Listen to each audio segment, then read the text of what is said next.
On this problem, we're supposed to guess the average of x and guess the SD of x by looking at the scatter plot. Now, this is something that our textbook loved to have us do back when we were looking at scatter plots.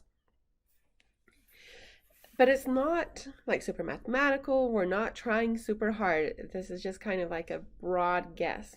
Okay, so like if you want to guess the average of x, you say, okay, my x values go from about here to about here. You don't really worry about like the outliers or one that's off here. Just like most of your data values are kind of between here and here. So if I was to try and eyeball and draw a line down the middle somewhere, it looks like it would be somewhere close to 5. Now again, eyeballing, you're not going to get the right answer. That's okay. And there's always like outliers and things that mess it up. Just kind of eyeball, try and draw it in there. That's going to be your best guess for your average. So somewhere close to 5.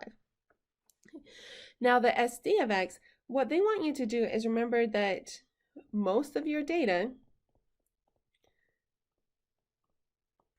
is how many times we said this in this class over and over and over is going to be in your average plus or minus 2 standard deviations. Whether it was like expected value and standard error or average and standard deviation, depending on whether we're looking at like our plain data or averages or whatever it is. It was always like your average or expected value plus or minus 2 standard deviations. Okay.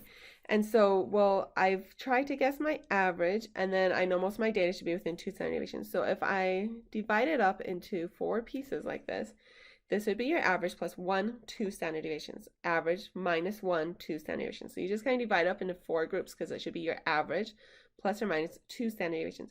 And figure out how big one of these groups are. So one of these groups goes from about 5 to 7-ish. Okay, so it looks like the distance between these groups is about 2. So I would guess 2 on that.